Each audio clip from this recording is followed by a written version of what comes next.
दोस्तों आप सभी का स्वागत है हमारे इस GK channel Rajneesh GK club YouTube channel में। तो दोस्तों आज हम आप लोगों के लिए लेकर आए हैं इस जीके जीएस के महत्वपूर्ण 25 सवाल के बारे में। तो दोस्तों ये जितने भी प्रश्न लेकर आए हैं ये सब प्रश्न आपके आने वाले सभी एग्जाम के लिए काफ़ी महत्वपूर्ण प्रश्न रहेगा। तो आप सभी लोग इस वीडियो को पूरा अंत तक देखिएगा और इस चैनल पर आए होंगे तो चैनल को सब्सक्राइब करके बेल आइकन ऑन कर दीजिए ताकि जब भी मैं वीडियो अपलोड करूँ तो सबसे पहले आपके तक नोटिफिकेशन पहुँचे। चलिए दोस्तों अब हम लोग प्रश्न स्टार्ट करते हैं बिना किसी देर के हुए। तो आपके सामने पहला प्रश्न है, भारत में सबसे पहली रेलगाड़ी किन स्टेशनों के बीच चली थी?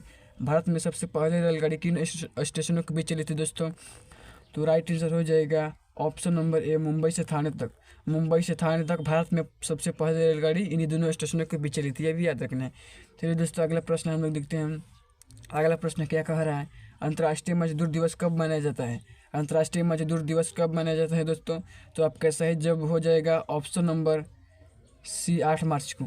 8 मार्च को अंतर्राष्ट्रीय मजदूर दिवस मनाया जाता है। ये भी प्रश्न काफ़ी महत्वपूर्ण प्रश्न है।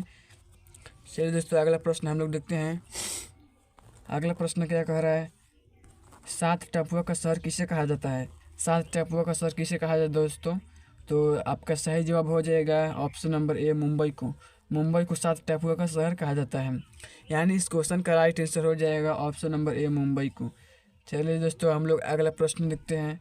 अगला प्रश्न क्या कह रहा है कि भारत में पहला कृषि विज्ञान केंद्र कहाँ स्थापित हुआ था? भारत में पहला कृषि विज्ञान केंद्र कहाँ स्थापित हुआ था दोस्तों? तो आपका सही जवाब हो जाएगा ऑप्शन नंबर डी, पुदुचेरी में। पुदुचेरी में भारत में पहला कृषि विज्ञान केंद्र स्थापित हुआ है। चलिए दोस्तों अगला प्रश्न हम लोग देखते हैं। ये प्रश्न क्या कह रहा है, कोशिका की आत्मघाती थैली किससे कहा जाता है? कोशिका की आत्मघाती थैली किससे कहा जाता है दोस्तों? तो आपका सही जवाब हो जाएगा ऑप्शन नंबर ए, लाइसोसोम। लाइसोसोम को कोशिका की आत्मघाती थैली कहा जाता है, यानी इस क्वेश्चन का राइट आंसर हो जाएगा ऑप्शन नंबर ए, लाइसोसोम। चलिए दोस्तों अगला प्रश्न हम लोग देखते हैं। अगला प्रश्न क्या कह रहा है कि सूर्य ग्रहण के समय सूर्य के दिखाई देने वाले भाग को क्या कहते हैं? सूर्य ग्रहण के समय सूर्य के दिखाई देने वाले भाग को क्या कहते हैं दोस्तों? तो आपका सही जवाब हो जाएगा ऑप्शन नंबर ए, सूर्य किरण। सूर्य ग्रहण के समय सूर्य के दिखाई देने वाले भाग को क्या कहते हैं? तो सूर्य किरण कहते हैं, यानी इस क्वेश्चन का राइट आंसर हो जाएगा ऑप्शन नंबर ए, सूर्य किरण। सूर्य ग्रहण के समय सूर्य के दिखाई देने वाले भाग को कहते हैं सूर्य किरण। चलिए दोस्तों अगला प्रश्न हम देखते हैं। सूर्य के दीप्तिमान सतह को क्या कहते हैं? सूर्य के दीप्तिमान सतह को क्या कहते हैं दोस्तों? तो आपका सही जवाब हो जाएगा ऑप्शन नंबर सी, प्रकाश मंडल। सूर्य के दीप्तिमान सतह को क्या कहते हैं दोस्तों? तो प्रकाश मंडल कहते हैं, यानी इस क्वेश्चन का राइट आंसर हो जाएगा ऑप्शन नंबर सी, प्रकाश मंडल। चलिए दोस्तों अगला प्रश्न हम लोग देखते हैं। अगला प्रश्न क्या कह रहा है, दलित वर्ग संघ की स्थापना किसने की थी? दलित वर्ग संघ की स्थापना किसने की थी दोस्तों? तो इसका राइट आंसर हो जाएगा option number B, doctor Bhimrao Ambedkar ने किया था दलित वर्ग संघ की स्थापना, ये भी याद रखना है। चलिए दोस्तों अगला प्रश्न हम लोग देखते हैं। अगला प्रश्न क्या कह रहा है, प्रथम विश्व युद्ध कब हुआ था दोस्तों? प्रथम विश्व युद्ध कब हुआ था दोस्तों? तो आपको बताना है ऑप्शन नंबर बी, 1914 से 1918 तक। प्रथम विश्व युद्ध कब हुआ था दोस्तों? तो 1914 से 1918 तक। और द्वितीय विश्व युद्ध 1939 से 1945 तक हुआ था, यानी द्वितीय विश्व युद्ध 1939 से 1945 तक और प्रथम विश्व युद्ध 1914 से 1918 तक, यानी इस क्वेश्चन का राइट आंसर हो जाएगा ऑप्शन नंबर बी, 1914 से 1918 तक प्रथम विश्व युद्ध हुआ था। चलिए दोस्तों अगला प्रश्न हम लोग देखते हैं। अगला प्रश्न है आपके सामने, ज्योतिपुंज किसके द्वारा लिखी गई पुस्तक है? ज्योतिपुंज किसके द्वारा लिखी गई पुस्तक है दोस्तों? तो इस क्वेश्चन का राइट आंसर हो जाएगा option number C, Narendra Modi द्वारा। नरेंद्र मोदी द्वारा ज्योतिपुंज लिखी गई पुस्तक है, ये भी याद रखना। चलिए दोस्तों अगला प्रश्न हम लोग देखते हैं। अगला प्रश्न क्या कर रहा है कि विश्व का सबसे ऊंचा रण क्षेत्र कौन सा है? विश्व का सबसे ऊंचा रण क्षेत्र कौन सा है दोस्तों? तो इसका सही जवाब हो जाएगा ऑप्शन नंबर बी, दक्षिणी ध्रुव। विश्व का सबसे ऊंचा रण क्षेत्र कौन सा है? तो दक्षिणी ध्रुव, यानी इस क्वेश्चन का राइट आंसर हो जाएगा ऑप्शन नंबर बी, दक्षिणी ध्रुव। तो दोस्तों अगला प्रश्न हम लोग देखते हैं। अगला प्रश्न आपके सामने, चंपा किस महाजन पद की राजधानी थी? चंपा किस महाजन पद की राजधानी थी दोस्तों? तो इसका राइट आंसर हो जाएगा ऑप्शन नंबर सी, अंग महाजन पद की। किस महाजन पद की राजधानी थी दोस्तों? तो अंग महाजन पद की चंपा राजधानी थी, ये भी याद रखना है। चलिए दोस्तों हम लोग अगला प्रश्न हम लोग देखते हैं। सूर्य के अध्ययन को क्या कहा जाता है दोस्तों? सूर्य के अध्ययन को क्या कहा जाता है? तो आपका सही जवाब हो जाएगा ऑप्शन नंबर सी, हेलियोलॉजी कहा जाता है। क्या कहा जाता है दोस्तों? तो हेलियोलॉजी कहा जाता है सूर्य के अध्ययन को, ये भी याद रखना है। चलिए दोस्तों हम लोग अगला प्रश्न देखते हैं। हम लोग आपके सामने 14वां प्रश्न है, विश्व में तंबाकू का सबसे बड़ा उत्पादक देश कौन सा है? विश्व में तंबाकू का सबसे बड़ा उत्पादक देश कौन सा है? तो थाईलैंड है। विश्व में तंबाकू का सबसे बड़ा उत्पादक देश कौन सा है दोस्तों? तो थाईलैंड विश्व में तंबाकू का सबसे बड़ा उत्पादक देश है। इस क्वेश्चन का राइट आंसर हो जाएगा ऑप्शन नंबर डी, थाईलैंड। चलिए दोस्तों हम लोग अगला प्रश्न हम लोग देखते हैं।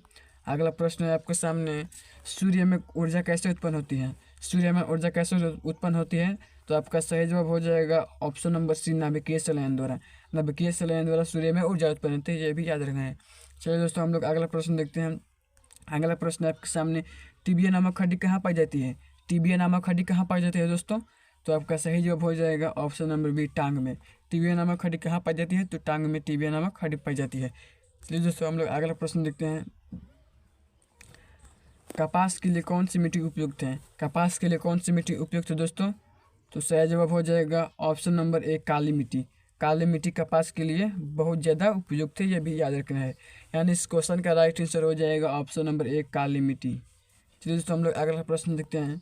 अगला प्रश्न है आपके सामने 18वां नंबर प्रश्न है ये, सूर्य में कुल कितने प्रतिशत हाइड्रोजन गैस उपस्थित हैं? सूर्य में कुल कितने प्रतिशत हाइड्रोजन गैस उपस्थित है? दोस्तों आप लोगों को बताना है ऑप्शन नंबर ए, 71%। कितने प्रतिशत हाइड्रोजन गैस उपस्थित है सूर्य में? तो आप लोगों को बताना है 71%। चलिए दोस्तों हम लोग अगला प्रश्न देखते हैं। हम लोग सबसे ज़्यादा वन किस राज्य में पाया जाता है? सबसे ज़्यादा वन किस राज्य में पाया जाता है? तो आप लोग को बताना है option number B, Madhya Pradesh में। मध्य प्रदेश में सबसे ज़्यादा वन पाया जाता है, ये भी याद रखना है। चलिए दोस्तों हम लोग अगला प्रश्न देखते हैं। अगला प्रश्न है आपके सामने, सिविल सेवा में चयनित पहले भारतीय कौन थे? सिविल सेवा में चयनित होने वाले पहले भारतीय कौन थे? तो आप लोगों को बताना है option number C, Satyendranath Tagore. Satyendranath Tagore civil सेवा में चयनित होने वाले प्रथम भारतीय थे। चलिए दोस्तों हम लोग अगला प्रश्न देखते हैं। अगला प्रश्न है, हमारे सौरमंडल में सबसे छोटा ग्रह कौन सा है? हमारे सौरमंडल में सबसे छोटा ग्रह कौन सा है? तो आपका सही जवाब हो जाएगा ऑप्शन नंबर ए, हमारे सौरमंडल में जितने भी ग्रह हैं उनमें से सबसे छोटा ग्रह बुध ग्रह है। ये दोस्तों याद रखना है प्रश्न। चलिए दोस्तों अगला प्रश्न हम देखते हैं। अगला प्रश्न क्या रहा है कि नील नदी कहाँ जाकर गिरती है? भारत की सबसे लंबी नदी, विश्व की सबसे लंबी नदी नील नदी, वो कहाँ जाकर गिरती है दोस्तों? तो आप लोगों को बताना है ऑप्शन नंबर बी, भूमध्य सागर में। विश्व की सबसे लंबी नील नदी भूमध्य सागर में जाकर गिरते हैं, यह भी याद रखना है। यानी इस क्वेश्चन का राइट आंसर हो जाएगा ऑप्शन नंबर बी, भूमध्य सागर में। चलिए दोस्तों हम लोग अगला प्रश्न देखते हैं। हम लोग ये प्रश्न क्या कह रहा है, पृथ्वी का सबसे निकटतम तारा कौन सा है? पृथ्वी का सबसे निकटतम तारा कौन सा है?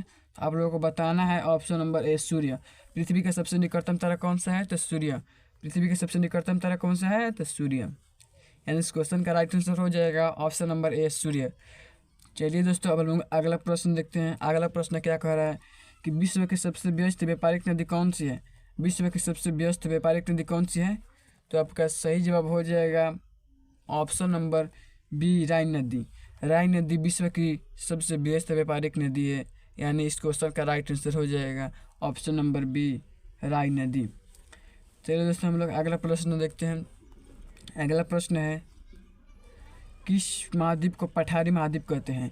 दोस्तों प्रश्न क्या कह रहा है, ध्यान से सुनिएगा। किस महाद्वीप को पठारी महाद्वीप कहते हैं? तो यानी इस क्वेश्चन का राइट आंसर हो जाएगा ऑप्शन नंबर सी, अफ्रीका को।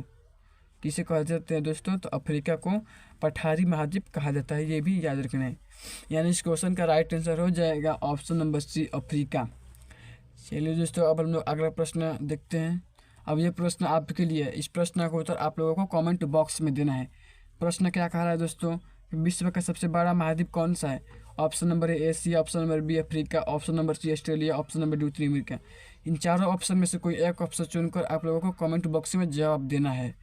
चलिए दोस्तों आज इतना ही, मिलते हैं अगले वीडियो में। दोस्तों अगर हमारी वीडियो अच्छी लगी हो तो लाइक कीजिएगा, अगर चैनल पर नए होंगे तो चैनल को सब्सक्राइब करके बेल आइकन ऑन कर दीजिएगा, ताकि जब भी मैं वीडियो अपलोड करूँ तो सबसे पहले आपके तक नोटिफिकेशन पहुँचे। चलिए दोस्तों आज इतना ही, मिलते हैं अगले वीडियो में। तब तक के लिए जय हिंद, जय भारत।